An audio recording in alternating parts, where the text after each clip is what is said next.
Welcome, adventurers. Thanks for stopping by Drowsy Dice. Get comfortable and settle in for tonight's adventure. Before we start, I wanted to take a moment to say, this is actually my very first video. I've personally found cozy stories really helpful to fall asleep, and I wanted to create a place where we could all escape into these fantasy worlds together. So thank you for being here at the very start of this journey. I hope we can build a special community together. Tonight, you are finally leaving your apprentice days behind and becoming a real adventurer. After months of training, it is time to step into the proving grounds and earn your official guild mark. You'll face 3 trials, a test of your combat skill, a test of your wits, and one final test of something deeper. It's a story about trusting your training, proving what you're capable of, and discovering that you're ready to begin your adventure. If you enjoy these stories and want to support the channel, please consider liking this video and subscribing to join our party. But for now, let the world fade away and let the story begin.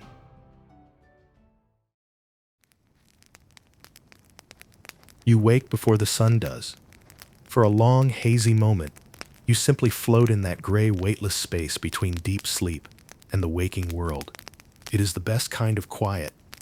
The air in the guild barracks feels thick and still, like it is holding its breath, waiting for the first bird to sing.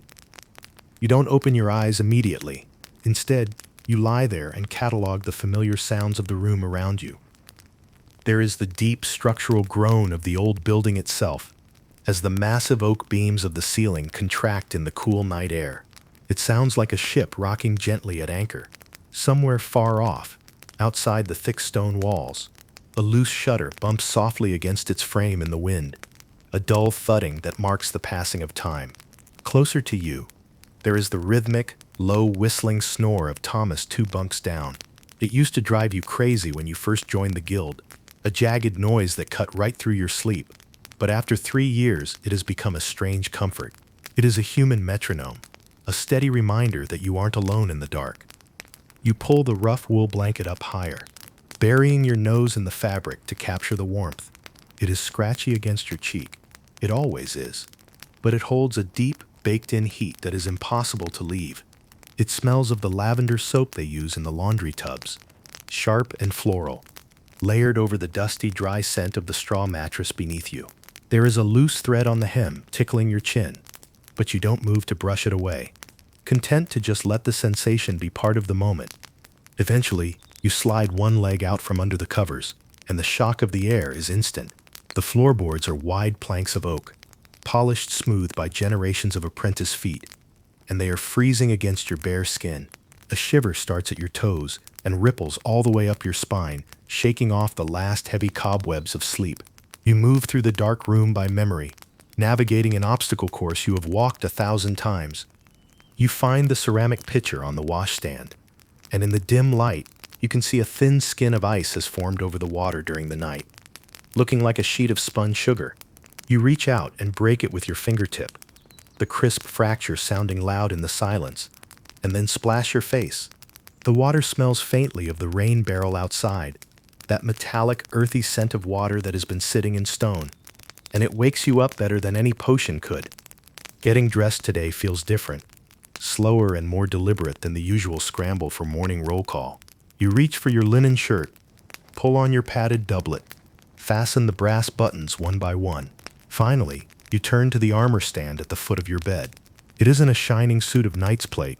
It is a practical set of hardened leather greaves and a steel breastplate passed down from your father. You lift it, slide it over your head, and reach for the side strap, your fingers finding the familiar brass buckle by habit. But instead of holding, the brass shears clean off with a sharp, dry break. The broken piece falls to the floor with a hollow clatter. For a long moment, you just stare at it, the leather strap flopping uselessly against your side, while the breastplate slides crookedly off your left shoulder. A heavy stone of worry drops into your stomach. You can't go to the trials like this. You look at the window, where the sky is barely turning a bruised purple. The town smithies won't open for hours, but then you remember the guild smithy in the Undercroft. Old Kalen practically lives down there. You grab your boots and pads silently out of the barracks in your thick wool socks. You move down the long stone corridor until you reach the heavy iron door of the basement. As you pull it open, the world changes completely. The biting, damp chill of the morning is replaced instantly by a wall of dry, enveloping heat. The air down here is thick and heavy, practically chewable. It smells of charcoal dust, hot iron, and that sharp coppery tang of ozone that always hangs around a forge. The smithy is a cavernous room, lit only by the sleepy, pulsing orange glow of the main forge embers, causing shadows to dance in the corners. You step inside, and your boots crunch softly on the grit that covers the floor, a mixture of coal dust and metal filings that sparkles faintly in the low light. The room is cluttered in a way that makes sense only to a smith. There are buckets of cooling water that have developed a filmy, iridescent skin of oil on the surface. There are piles of scrap metal in the corner that look like the skeletons of forgotten machines, twisted rods, dented plates, and coils of wire that rustle when the draft catches them. The walls are hung with tools that cast long, distorted shadows, tongs like heron beaks, hammers with heads the size of your fist, and heavy leather aprons stiff with soot. Kalen is there, just where you hoped he would be, sitting on a low, three-legged stool near the warmth. His skin is leathery and stained permanently dark by soot. He wears a heavy leather apron that has seen more sparks than stars. He is nursing a chipped ceramic mug, holding it with both hands. The mug is old, with a crack running down the side that has turned brown with tea stains over the years. He doesn't even look up as you enter. "Too early for repairs," he rumbles. "Come back when the sun is up." You step closer into the circle of firelight. "I can't wait that long, Kalen. My trial is in an hour." He looks at the dangling leather, then up at your face, seeing the panic you are trying to keep out of your eyes. He sighs, a long, dramatic exhale, and sets his mug down on the anvil with a dull sound. He takes the armor from you, rough thumbs running over the sheared brass, his fingernails rimmed with black soot. "Cheap alloy," he mutters, shaking his head. "I always said your father had terrible taste in fasteners. Brass is for buttons, not for holding steel." He moves to his workbench without rushing, moving with the slow, deliberate economy of someone who has done this 1,000 times and refuses to be hurried. He rummages through a wooden bin filled with chaotic metal bits, buckles, rivets, scraps of chainmail, making a soft jingling sound as he searches. He fishes out a buckle made of dull gray iron. It is ugly, blocky, and completely unadorned. "Iron," he says, holding it up to the firelight where it absorbs the glow rather than reflecting it. "Ugly as sin, but it'll hold until the mountain falls down." He picks up his hammer, the handle polished, smooth by decades of his grip. The sound of his work becomes the heartbeat of the room. The rhythm is steady and deliberate, each strike precise and purposeful as he punches new holes in the leather. The smell of burnt hide briefly mixes with the coal smoke. Each impact rings against the anvil in a pattern you could fall asleep to. He sets the rivets, flattening the metal with gentle blows. You stand there in the circle of firelight, watching, and let the heat work its way into your bones. The warmth doesn't hit all at once.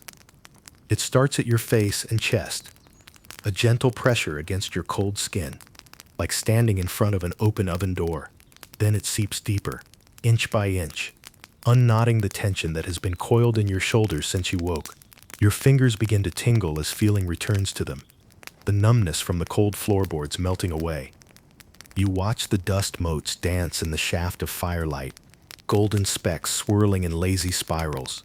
In the corner, a delicate spider web sways gently in the rising heat, catching the orange glow and turning silver. Kalen heats the iron buckle in the coals until it glows dull orange, brightening to almost white at the edges. He shapes it with 2 quick strikes, then he quenches it in a bucket of water. The sound fills the smithy, sharp and sudden. A cloud of steam rises between you like a living thing before dissipating into the dark rafters overhead. Kalen hands the armor back to you with a grunt. "There, solid." You breathe out, feeling your shoulders drop 2 inches. "Thank you, Kalen." He waves a soot-stained hand, dismissively, and sits back down. Reaching for his mug, he takes a sip, but his face crumples immediately.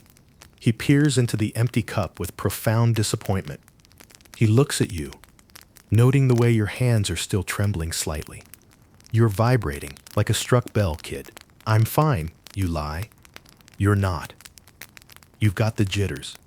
You need tea. Iron leaf. It's the only thing that clears the fog. He peers into the empty mug. Shame, I'm out. You check the internal clock in your head. 40 minutes before you need to meet Dorn. I can get you some. Consider it payment. A slow grin breaks across his grumpy face. Better than pacing around the hall. Tell Alara, I need the good stuff. The leaves from the shady side of the bush. You leave the warmth of the smithy and step back out into the courtyard, where the sky has lightened to a pale lavender. The greenhouse sits against the eastern wall like a sleeping jewel. You pull the heavy iron handle, and the door swings open, hitting you with another wall of air. But this isn't the dry heat of the forge. It is a thick, humid, biological warmth that clings to your skin. It smells of wet loam, crushed basil, and the heavy, sweet perfume of flowers that only bloom at night. You walk down the center path, where the red bricks are soft and slippery with moss. Great ferns the size of wagon wheels spill over the path, brushing against your legs. You find Alara near the back. She is tall and thin, with hair that looks like a bird's nest made of gray curls and stray twigs. When you tell her about Kaelin, she laughs with a sound like dry leaves rustling. She snips some dark, metallic-looking leaves and wraps them in brown wax paper. But she holds onto your wrist for a second, her moss-green eyes catching yours. Since you are going to the proving grounds, she says, her voice lowering, I have a need too. She hands you a small, heavy crystal vial. I need water from the puzzle cavern, but it must be still water. If you ripple the surface when you take it, the magic fades. You tuck the vial into your pouch. As you turn to leave, you see movement in the tropical section, hidden behind a screen of palm fronds. Sitting on a stone bench is Sarah. She is fully dressed in her armor, with her longbow leaning against the bench. But her head is in her hands. She is taking slow, measured breaths, but you can see her knuckles are white with tension. You step closer, and a loose brick shifts under your boot, making her jump and look up with wide, alarmed eyes. You sit down next to her, not saying anything for a moment, just watching the steam rise from the damp earth and listening to the condensation drip from the leaves above. The greenhouse is peaceful in the early morning, a sanctuary wrapped in green silence. Sorry, she says finally, wiping her eyes quickly with the heel of her hand. I didn't mean to startle. I just needed somewhere quiet before we go. Big day, you offer, keeping your voice low and steady. She lets out a shaky laugh that doesn't quite land. That's one way to put it. She looks down at her hands, flexing her fingers. My brother took the trials last year. He didn't make it past the Guardian. You let the silence sit for a moment, giving her space.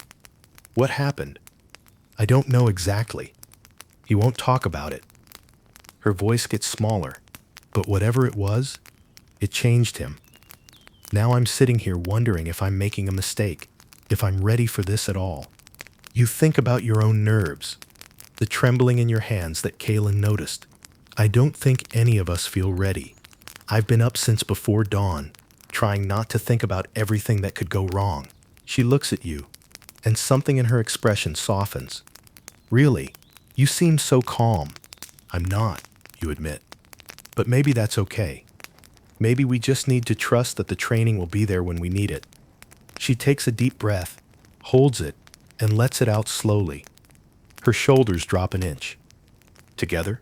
She asks. Together, you confirm. You make a quick trip back to Kaelin to drop off the tea leaves, earning a grunt of approval, and then head to the Great Hall for breakfast. The moment you push open the heavy oak doors, the atmosphere wraps around you like a warm embrace. The hall is a cathedral of calm this early in the morning, built on a grand scale. The ceiling is supported by massive timber beams, darkened with age. The morning light streams through tall windows, catching the dust motes and turning them into tiny stars.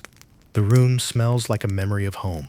There is the sharp scent of applewood smoke, the dark aroma of coffee being brewed, and underneath it all, the yeasty smell of sourdough bread. Master Dorn is already there, sitting at one of the long tables near the fire.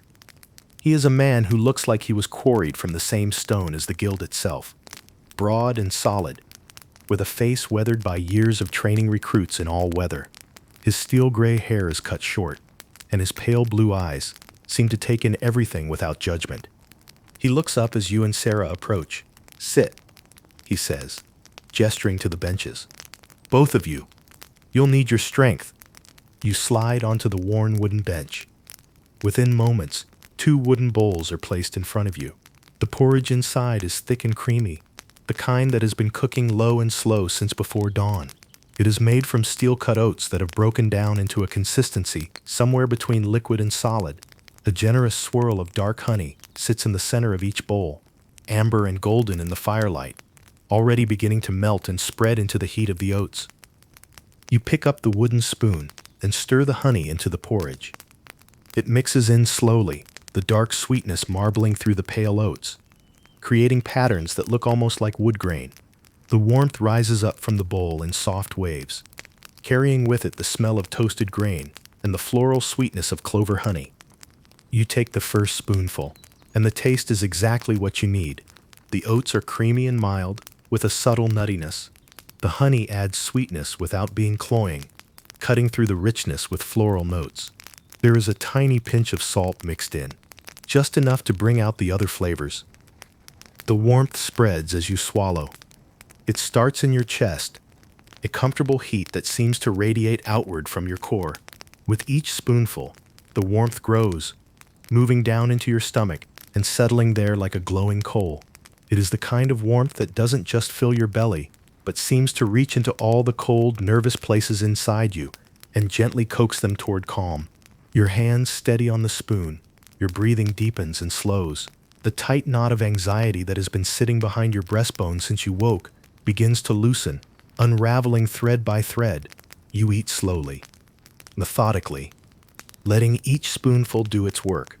Across from you, Sarah does the same, her shoulders gradually relaxing as the meal works its quiet magic. When your bowl is empty, scraped clean, you feel different. The nerves are still there, but they have been transformed into something focused, grounded, ready. "Better?" Dorn asks, his weathered face showing the faintest hint of a smile. "Better," you confirm. "Good." The wagon is waiting. Time to go. The ride out of the city is a hypnotic transition between worlds. You sit on the sheepskin-covered bench in the back of the transport wagon, leaning your head against the rough wood of the frame. The wagon is pulled by 2 massive copper-coated draft horses that stamp their hooves on the cobblestones with a sound like heavy hammers. Their breath plumes in the cool morning air, and you can hear the leather harnesses creaking with each step. You watch the city wake up as the wagon rumbles through the streets. You see a baker throwing open his shutters in a cloud of flour dust. You see a street sweeper leaning on her broom to watch you pass. A calico cat stretches on a garden wall, entirely unimpressed. Gradually, the rhythmic clattering of the wheels on stone gives way to the softer crunch of packed dirt as you leave the city gates behind. The landscape opens up into rolling hills of tall green grass that ripple like the sea under the wind. You close your eyes, letting the vibration of the road travel up through the floorboards and into your boots. Opposite you, Sarah is quiet, running a whetstone along the edge of a dagger with a soft, persistent rasping that punctuates the silence. By the time the wagon rolls to a halt, the sun is fully up. You step down from the back, and the ground beneath your boots shifts from packed dirt to loose, crunching gravel. The proving grounds are not what you expected. This is simply an ancient stone quarry that nature has slowly, jealously reclaimed over the centuries. The walls rise 50 feet high, sheer cliffs of gray granite draped in heavy curtains of emerald moss and ivy. The air here is different than in the valley. It is still and silent, holding the heat of the sun like a stone bowl. It smells of baked rock, dry pine needles, and the faint, dusty scent of dried lichen. The only sound is the distant cry of a hawk, circling somewhere in the blue stripe of sky above. Master Dorn leads you to the center of the quarry floor, his heavy cane leaving small divots in the gravel with each step. In the middle of the rough gravel, there is a perfect circle of brilliant white sand, blindingly bright in the morning sun. Standing inside it are three wooden constructs. They are beautiful, eerie things, carved from polished oak with a grain that flows like muscle, their joints made of gleaming brass. Each one is slightly different. The first is tall and broad-shouldered, built for power. The second is lean and balanced. The third is smaller, quicker, angled like a duelist. As you step closer, you can hear them. They make a low, rhythmic sound, like the ticking of a grandfather clock, mixed with the heavy breathing of a bellows. It is the sound of magic, waiting to be used, a steady pulse that seems to synchronize with your own heartbeat. The first trial is form, Dorn says, his voice carrying easily in the acoustic bowl of the quarry. He walks over to a weathered wooden bench and sits down heavily, leaning on his cane. But you must understand something before you draw steel. This is not a tavern brawl. The wood does not feel hate, and the stone does not feel fear. This is a test of control. Do not try to break them. Simply show me that you know where you stand in the world. Move with the current, not against it. He gestures toward the constructs.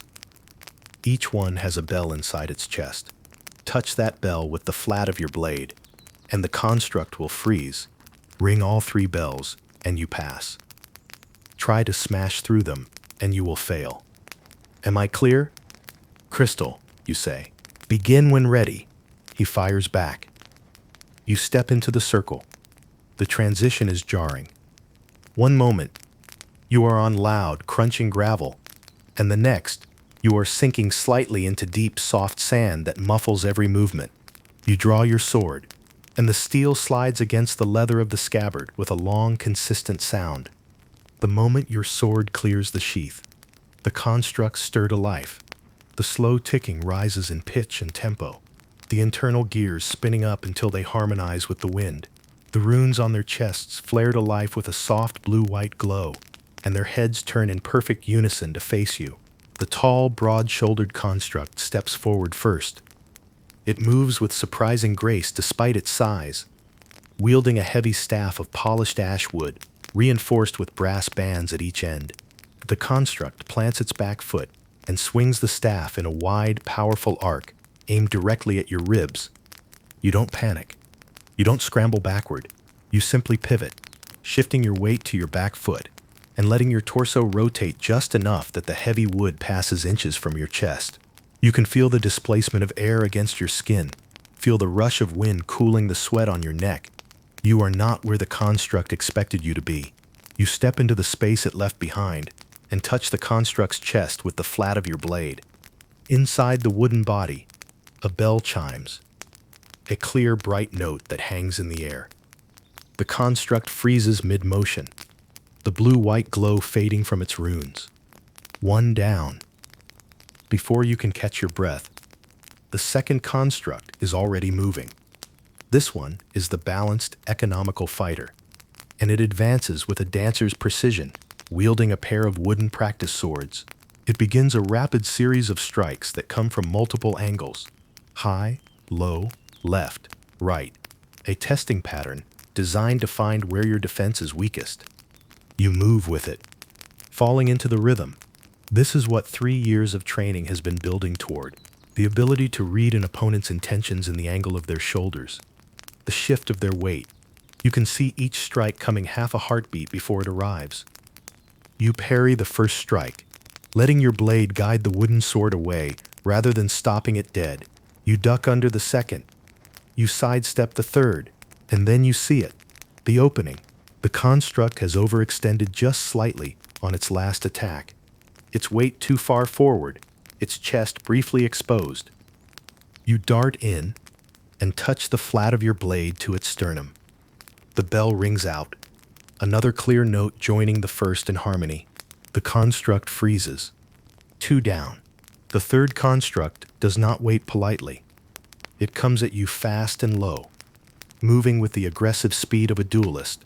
It is the smallest of the three, but it moves like a striking snake, wielding a long wooden rapier that it uses for quick, precise thrusts. Throat, armpit, inner thigh, anywhere a real blade would end a fight quickly. This one is harder. It does not give you the luxury of time to think. You have to react on pure instinct. You beat aside a thrust aimed at your neck, feeling the jar of impact travel up your arm. You twist away from a strike at your ribs, the wooden point scraping harmlessly against your breastplate. The construct presses forward, driving you back across the sand. But then you remember Dorn's words. Move with the current, not against it.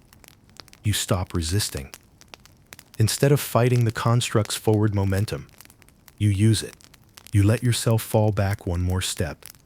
And when the construct lunges forward for what it thinks is a finishing thrust, you are not there.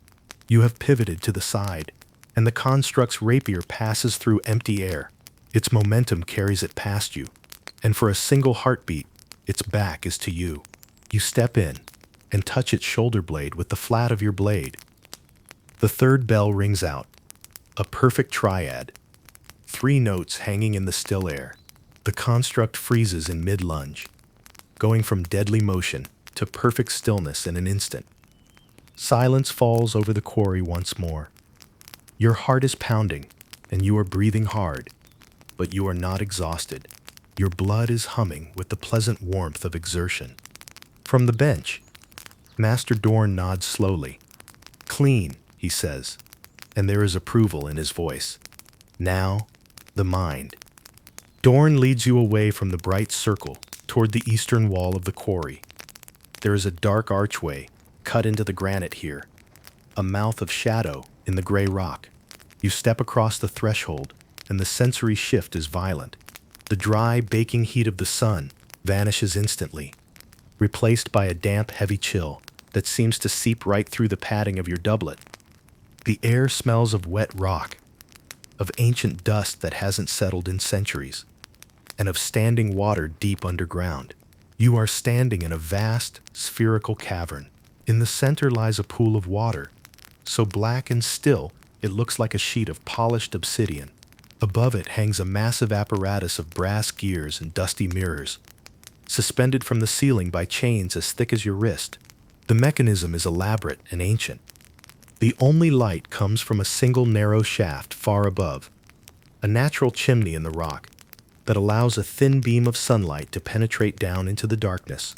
The beam terminates in the center of the brass apparatus, hitting what appears to be a large crystal lens, but the lens is dark, dormant. The light goes in, but nothing comes out. Dorn gestures to the machine. Wake it up. The trial is passed when the cave is lit. How you do it is up to you. He moves to a flat boulder near the entrance and sits down, waiting. You and Sarah stand there for a moment, looking up at the frozen mechanism. Sarah walks around the perimeter of the pool to get different angles. You join her, and together, you begin to make sense of what you are looking at. The beam of sunlight enters through the top and hits the central crystal. From there, it is supposed to split and redirect to a series of mirrors arranged around the dome of the ceiling. Those mirrors should reflect the light down to the walls, eventually illuminating the entire chamber. But the system is not working. The gears are seized. The mirrors are out of alignment. We need to turn the gears, Sarah says, pointing to a series of large brass wheels set into the walls at different heights. They are connected to the chains. If we turn them, we can adjust the mirrors. But which ones first, you ask?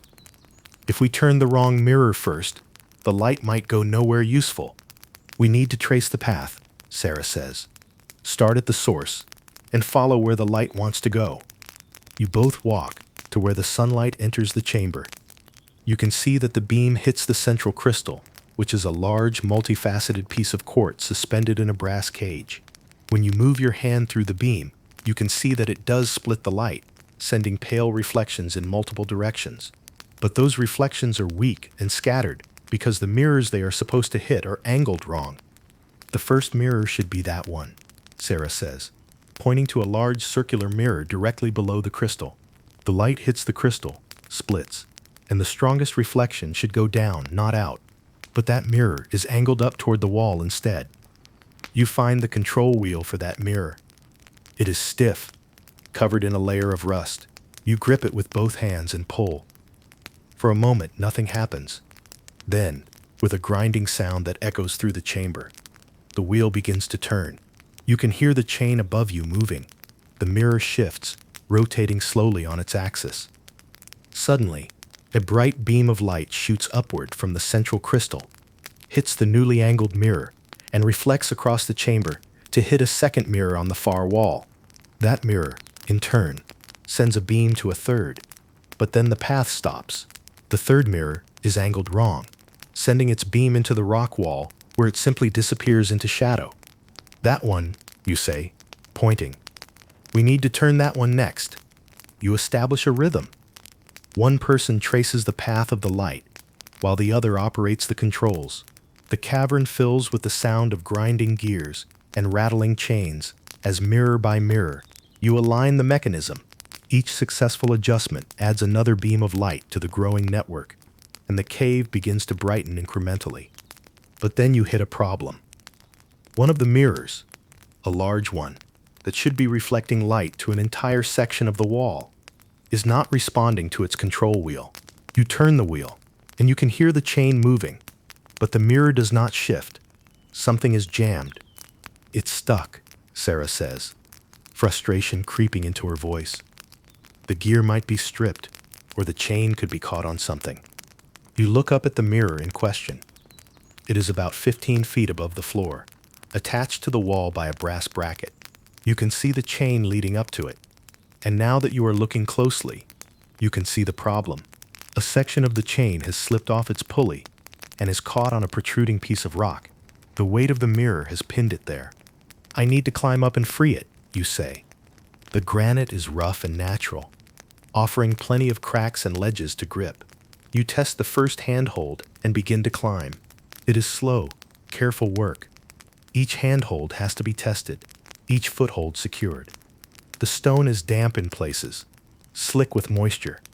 Below you, Sarah watches with her hands clasped. You climb steadily until you are level with the jammed chain. You can see the problem clearly now. The chain has jumped off its pulley and looped around a jutting piece of rock. All you need to do is lift the chain and guide it back onto the pulley wheel. You brace your feet on a solid ledge and reach out with your free hand. The chain is heavy, slippery with oil. You get your fingers under it and lift, feeling the weight of the mirror pulling against you. The chain resists, caught tight. You lift harder, straining, and then, with a metallic sound, the chain comes free.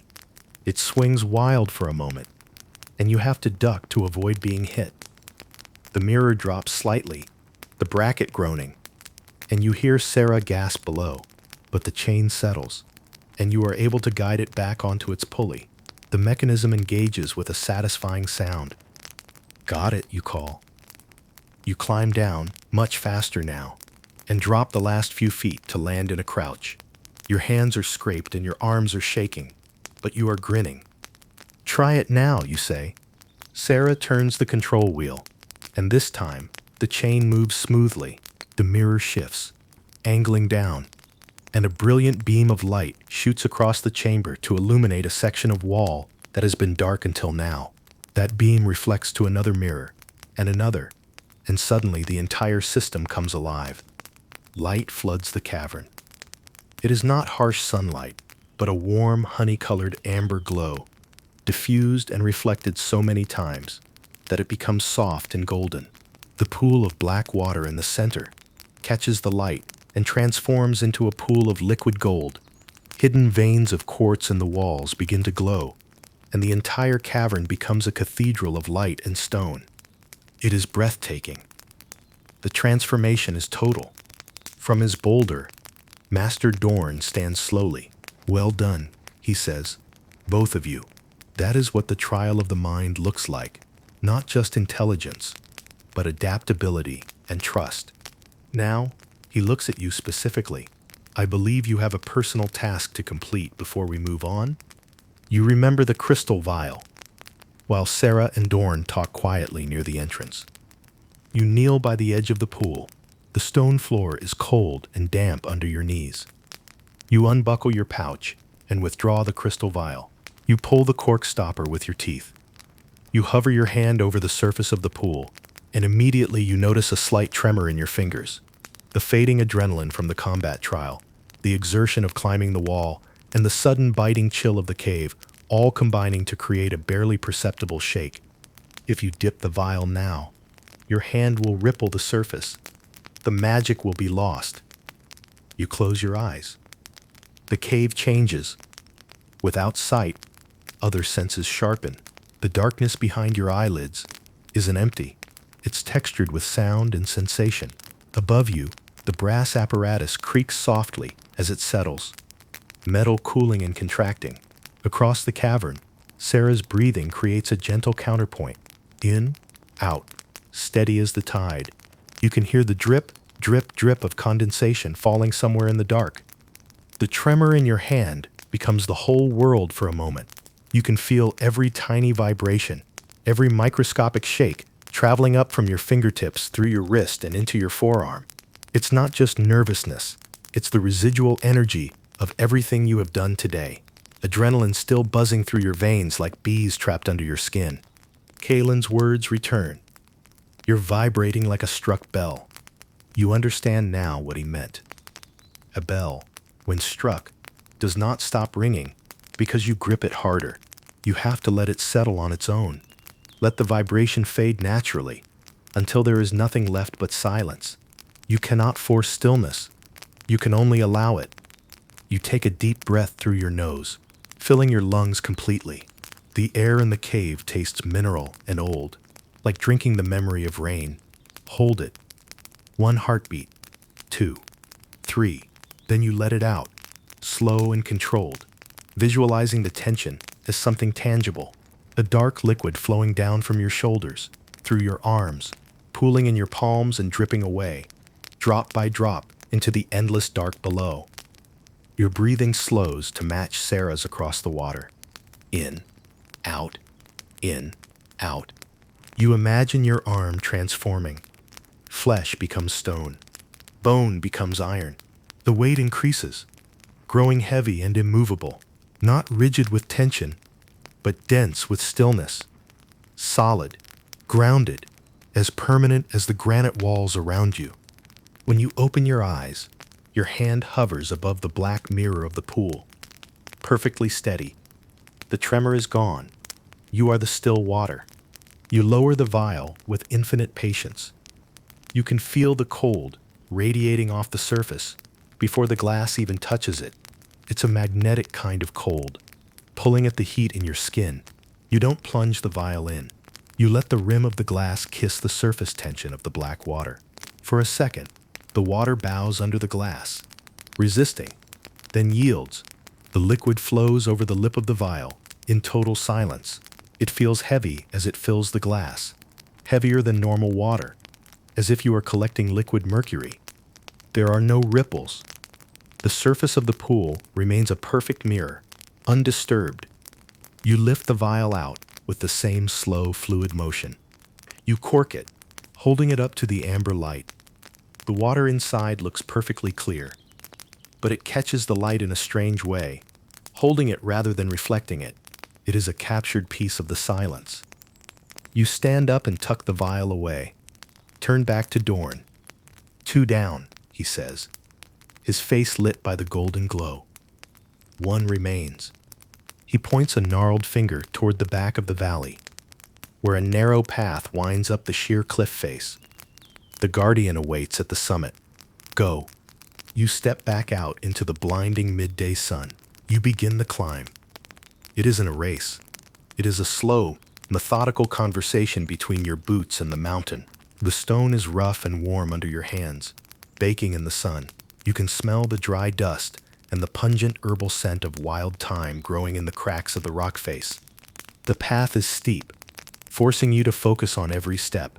Your muscles burn, but it is a good burn. You fall into a rhythm with Sarah. You step, breathe, and pull yourself up. Step, breathe, pull. As you climb higher, the world below begins to shrink. The white circle of the arena becomes a coin dropped in the dirt. The wagon becomes a toy.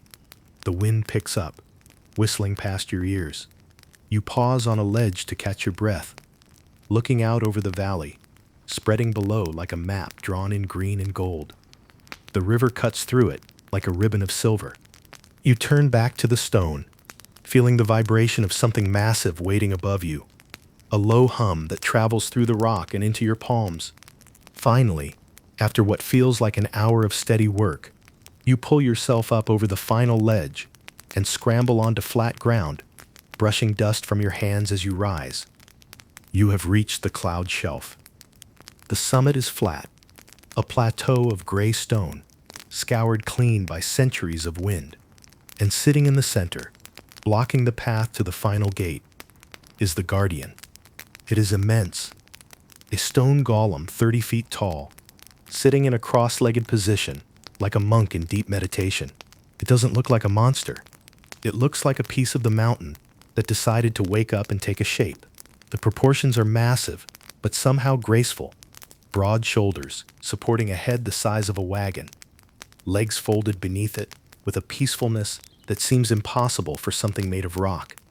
It has sat here for so long that nature has claimed it.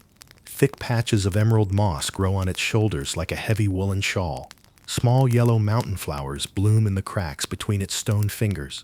A bird has even built a nest in the crook of its stone neck, entirely unafraid of the giant.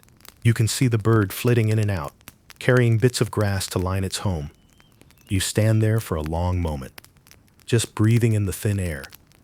Looking at this impossible thing, your mind struggles to reconcile what your eyes are telling you. This is not a statue carved by human hands. This is something older and stranger, something that exists on the boundary between the living and the unliving. The Guardian is asleep. Its massive chest rises and falls with a glacial slowness, a movement that seems to take minutes to complete. With every exhalation, it emits a low rumble that vibrates through the ground beneath your boots like distant thunder. It is the sound of profound geological peace, the sound of something that has been dreaming in stone for longer than your city has existed. But between you and the final gate lies a 20-foot gap where the air shimmers and ripples. It looks like a heat haze on a summer road, distorting the view of the gate behind it. It vibrates with a low, electric hum that you can feel in your teeth. This is the barrier. This is the wall of will. Sarah freezes beside you. Her eyes lock on the shimmering barrier, and her breath hitches. The memory of her brother's failure rises up to choke her. The calm she found in the greenhouse begins to fracture like ice under weight. "That is it," she whispers. Her voice is tight with fear. The wall. Before you can stop her, she steps forward. She is trying to prove something to herself. She braces her shoulder, gritting her teeth, and pushes against the shimmering air as if it were a heavy iron door. The reaction is instant and violent. The barrier does not yield. It hardens under her aggression, turning from soft air into an invisible wall of solid iron. You can see the veins standing out in her neck as she strains against it. Her boots slide on the loose gravel, carving deep furrows in the dust. She grunts, throwing her whole weight into it, but the air throws her back. She stumbles, nearly falling. Her face flushes with despair. "It pushes back," she says, panic rising in her voice. "Just like he said, I am not strong enough to break it." You look at the shimmering air, watching the way it reacts to her force, rippling like a disturbed pond. Then you look down at the pouch, where the crystal vial of water sits safe and still. You remember the lesson of the cave. You remember Kaylin's words about the bell. You step up beside her, lowering your voice to match the silence of the summit. It is not a wall. It is energy. It reacts to force with force. We have to stop vibrating, Sarah. We have to flow. You reach out and take her hand. Her grip is tight and trembling, her palms sweaty against yours, but you do not let go. "Remember the greenhouse," you say softly. "Remember what we talked about. Not force, flow." She looks at you, and you can see the war happening behind her eyes. She takes a shaky breath, nods once, and squeezes your hand back. You step up to the barrier together. You do not brace yourself. You do not tighten your muscles or grit your teeth. Instead, you exhale a long, slow breath, letting your shoulders drop away from your ears. You visualize the tension draining out of you like water flowing downhill, leaving your mind clear and still. You step forward. The sensation is immediate and strange. The barrier does not hit you like a wall. As you enter the field, it feels viscous and thick, like walking through heavy silk curtains or wading through warm, dense honey. It presses against your skin from all sides, a heavy, static weight. It tingles, a pleasant electric hum that makes the hair on your arm stand up. It feels like walking through the memory of a thunderstorm. You feel Sarah tense up beside you, her instinct to fight the pressure kicking in. You squeeze her hand. "Don't push," you whisper. "Just walk." She looks at you. She sees you moving without struggle, your body relaxed, your eyes forward. She takes a breath. She mimics your posture and softens her stride. The moment she stops fighting, the barrier relents. It parts around you like smoke. You walk together through the shimmering tunnel of light, hand in hand. The sounds of the world fall away completely. The wind, the birds, even your own footsteps. There is only the slow, rhythmic thrum of the energy field and the beat of your own heart. It feels timeless, as if you are walking between moments suspended in a state of pure clarity. And then, as simply as stepping through a doorway, you emerge on the other side. The air is clear. The vibration stops. You are standing on the far pinnacle, just a few feet from the marking gate. Behind the barrier, the massive stone guardian shifts. The movement is so slow it is almost imperceptible. A grinding of tectonic plates. Its granite eyelids slide open, revealing eyes that glow with a soft, ancient amber light. It does not roar. It does not stand. It simply looks at you, blinking slowly like a cat waking from a nap in the sun. Then it rumbles a deep, earthen sound of approval, a vibration that travels up through your boots and settles in your chest. It closes its eyes once more, returning to its sleep. You have passed. You walk through the stone archway of the marking gate.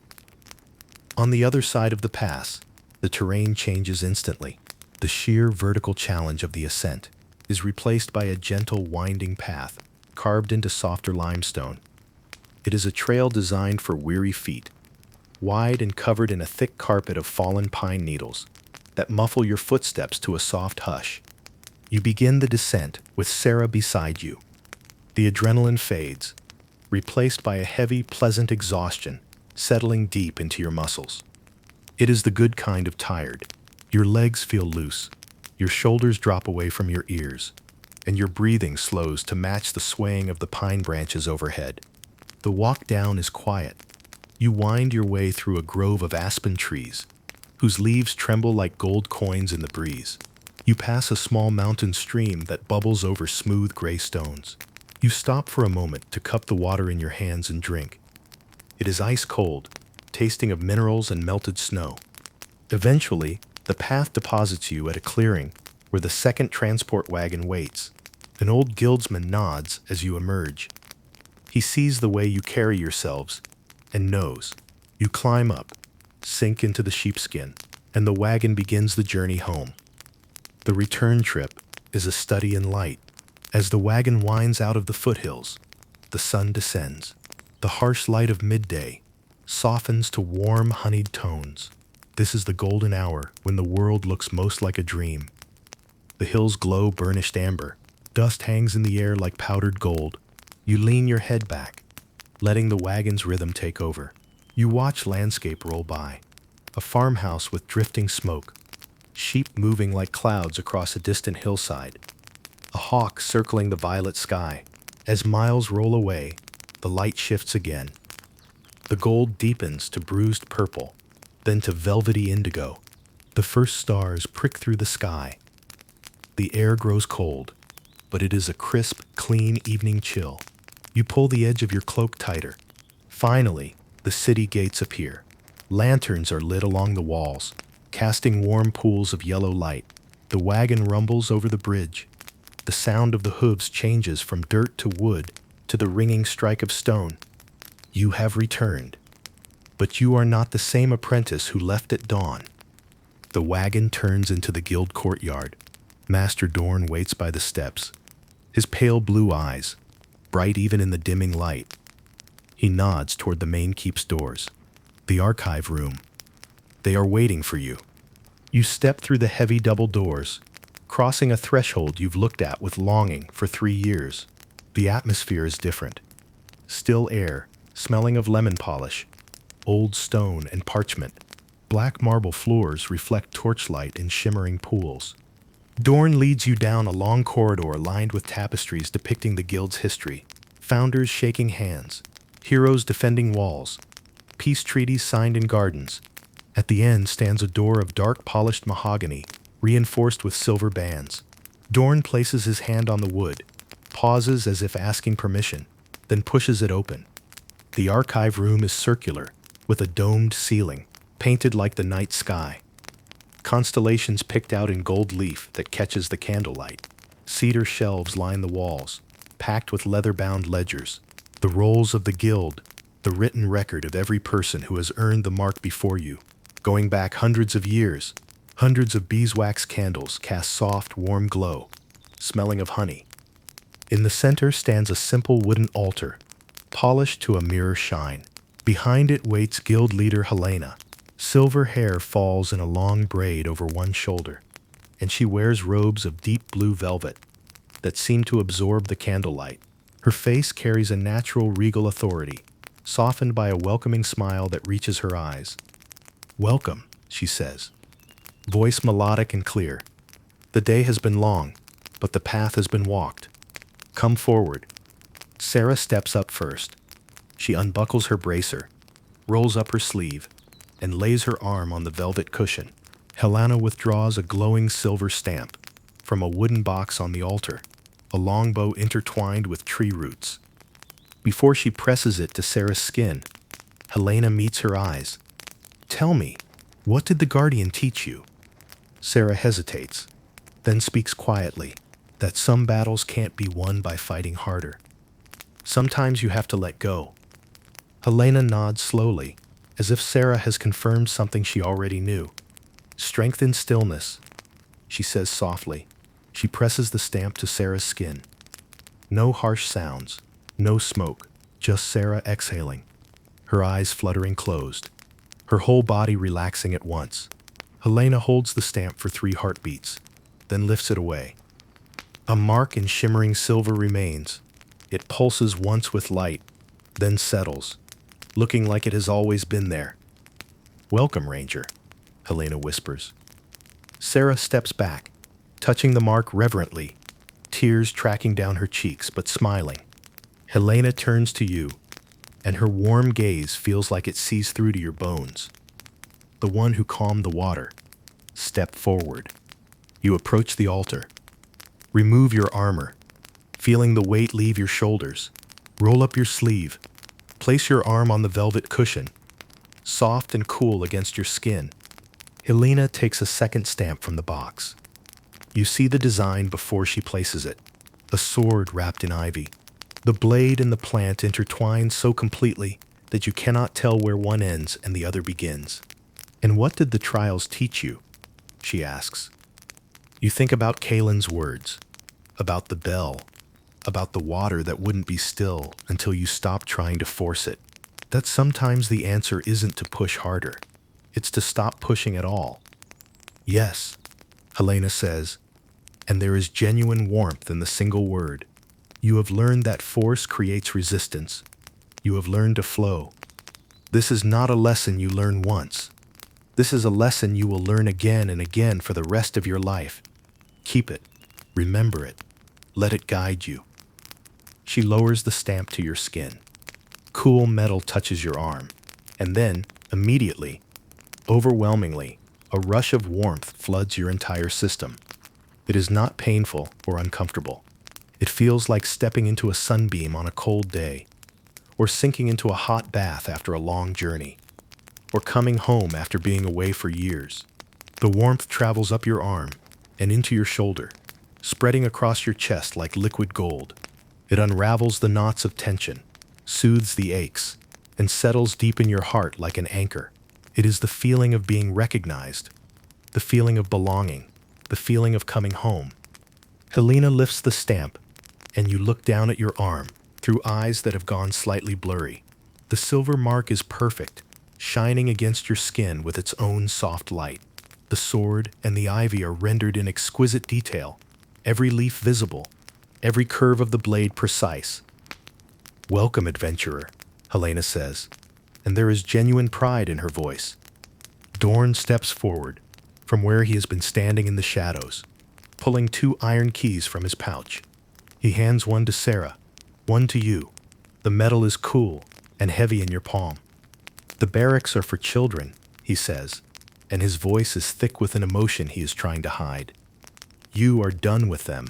Your private quarters are in the east wing. 2nd floor. Your belongings have been moved." You close your fingers around the key, feeling its weight. It is a physical thing, a small piece of iron, but it represents so much more. Helena blows out the candle nearest to her with a gentle breath. "Go, rest. The world will still be here tomorrow, and you have earned your sleep." Stepping out, you clutch the key. Night has settled over the guild grounds, transforming the familiar pathways into landscapes of shadow and lantern light. The air smells of impending rain, clean and metallic. First, promises to keep, you head to the greenhouse. Ilara is tending night-blooming vines, their white petals just beginning to unfurl. You withdraw the crystal vial. The water inside looks heavy and motionless, catching the lamplight like liquid diamond. She takes it reverently, cradling it with both hands. She uncorks it slowly and walks to a small raised bed where a cluster of dark, tightly closed buds grow, silent orchids. She pours the water into the soil around their roots. The reaction is instant. The tight buds begin to unfurl in total silence, opening petal by petal to reveal flowers that glow with a pale bioluminescent blue, filling the immediate area with ethereal radiance. "Perfect stillness," Ilara whispers, and the blue light reflects in her eyes. "Thank you, adventurer." Next, the smithy. The roaring fires of the day have been banked low, and the cavernous room is bathed in soft orange twilight. Kalen is sitting on his stool, cleaning tools with a rag, movements slow and methodical.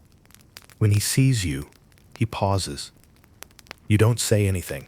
You simply roll up your sleeve and step into the circle of light, holding out your arm so he can see the silver mark on your forearm, shining faintly in the glow of the banked coals. Kalen leans forward, examining it closely. You can see his eyes tracing the design, the sword wrapped in ivy.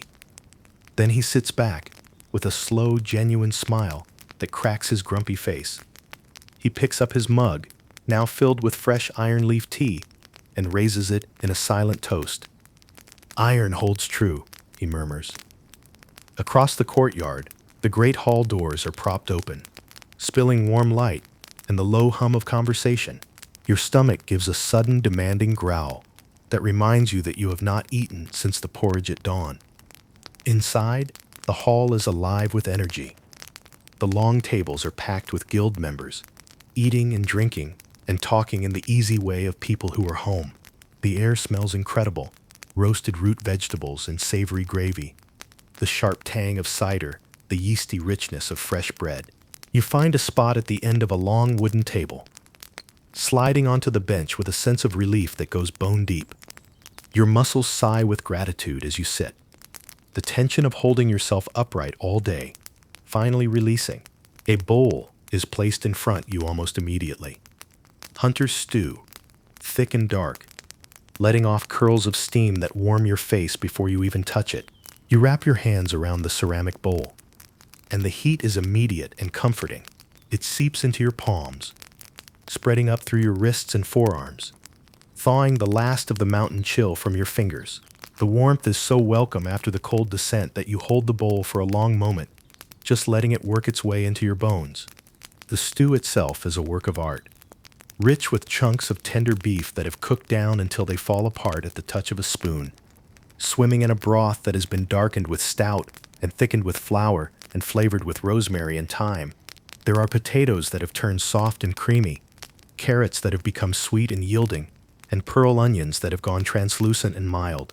Alongside it sits a thick wedge of bread, the crust dusted with flour and still warm from the oven, with a pat of butter beginning to melt into the surface in golden pools. You tear a piece of the bread. The crust crackles under your fingers, releasing a small cloud of steam that carries the yeasty smell of fresh baking. You dip it into the stew, watching as it soaks up the dark broth, the bread becoming heavy and soft and saturated. When you take the first bite, the flavors are intense and layered.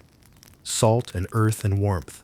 The bitterness of the stout balanced by the sweetness of the vegetables. The richness of the meat tempered by the herbs. It is exactly what your body needs after the long day. The warmth spreads as you swallow.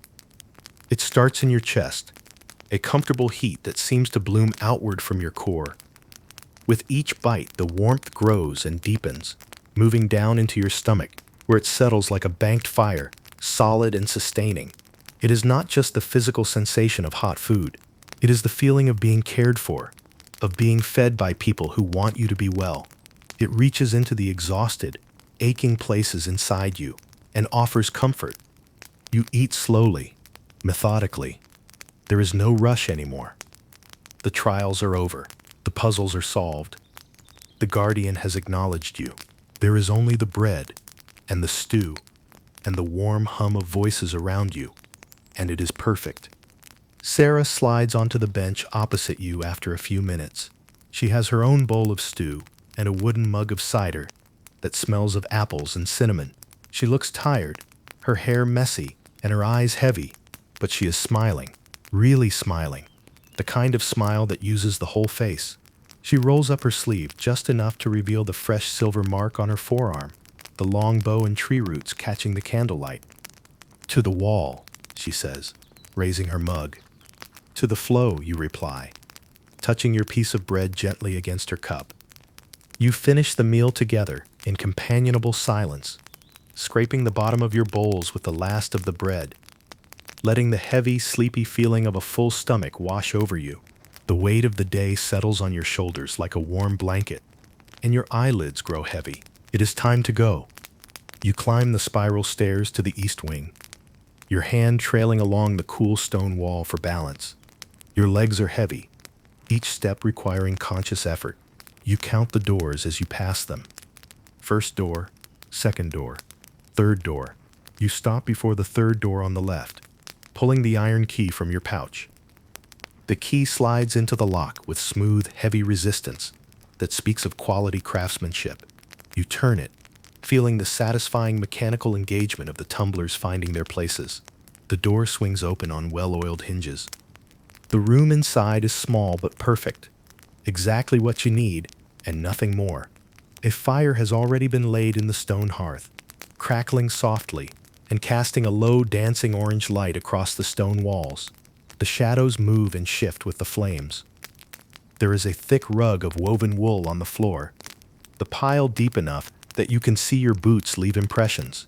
There is a sturdy wooden table with a ceramic pitcher of water and a matching basin, and there, against the far wall, is the bed, wide and inviting, covered in fresh, crisp linen that looks almost luminous in the firelight, and a heavy patchwork quilt folded at the foot. You close the door behind you, and the simple act of turning the key in the lock from the inside feels significant. This is your space, your sanctuary.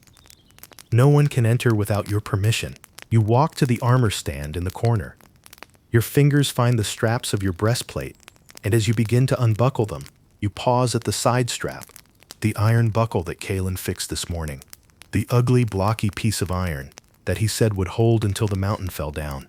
You run your thumb over it, feeling the rough texture, the solid dependability of it. It held true through everything today, through the combat and the climbing and the long descent. This simple piece of metal did exactly what it was supposed to do. You remove the armor carefully and place it on the stand, feeling a wave of physical relief wash over you. As the weight is lifted from your shoulders, your body straightens, your spine lengthening, and you realize how much you have been compressed under that weight all day. Your belt comes off next, the leather creaking as you unbuckle it. Your boots follow, pulled off with a grunt of effort. The cool air on your bare feet is a blessing. You peel away the linen shirt that still smells of quarry dust and mountain thyme and human sweat. You pour water from the pitcher into the ceramic basin.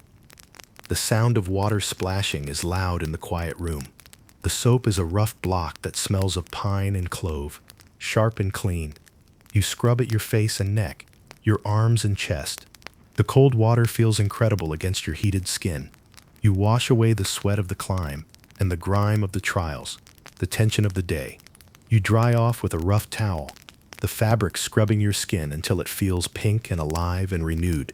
Clean, truly clean for the first time since dawn. Outside, the weather finally breaks. A gentle rain begins to fall, drumming softly against the thick glass of the window pane. It is a rhythmic, lulling sound, irregular and natural. It creates a cocoon of sound that separates you from everything else, wrapping you in a bubble of safety and peace. You blow out the candle on the table, leaving only the dying glow of the fire to light the room in warm orange tones that pulse and fade with the movement of the flames. You walk to the bed. For a moment, you just stand there looking at it, this simple piece of furniture that represents rest and safety and home. Then you climb in. The sheets are cool against your tired skin, a sharp, pleasant contrast to the warmth of the heavy quilt that you pull up from the foot of the bed. The temperature difference makes you aware of every inch of your body, your legs still aching pleasantly from the climb, your arms relaxed at your sides, your head finding the perfect hollow in the pillow that has been shaped by years of use.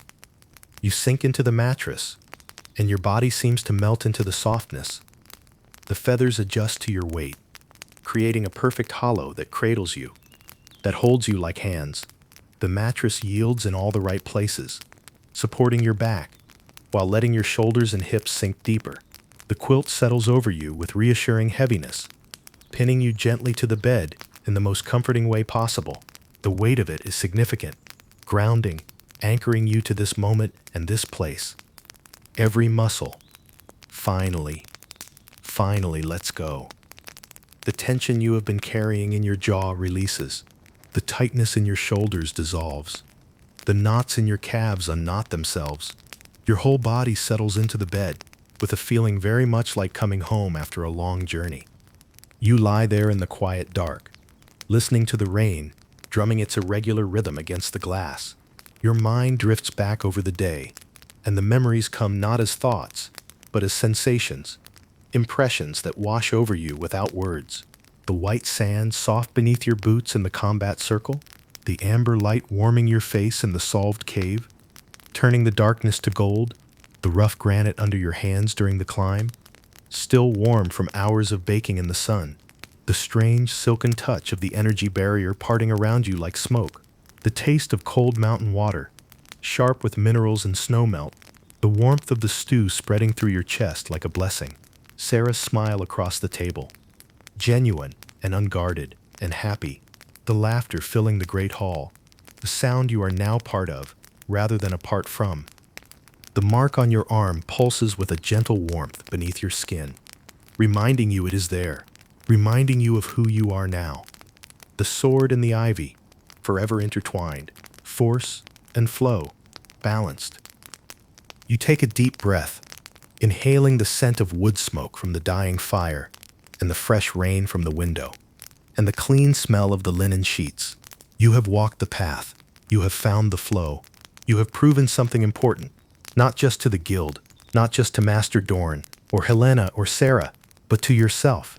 You know now that you can face challenges and adapt. You know that you can flow rather than force.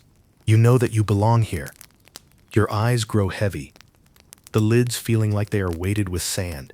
The sound of the rain becomes a steady, comforting hum that fills the spaces between your slowing thoughts. The fire crackles once more and settles into embers, the orange glow fading to a soft red pulse that barely lights the room. The darkness is not frightening. It is welcoming, like a blanket being pulled up to your chin. You are safe. You are home. And so, adventurers, that's where we'll leave our story tonight. You've earned your guild mark. You've proven what you're capable of, faced your trials with courage, and discovered you were more ready than you thought. That silver mark on your arm isn't just decoration. It's proof that you belong. The contract board will be waiting in the morning. The world is full of adventures calling your name. But for now, rest. You've learned something important today about trusting yourself, about finding your calm, about knowing that sometimes you have to stop and breathe before you can move forward. The adventure is just beginning, but that's tomorrow's story. Sleep well, adventurer. You've earned it.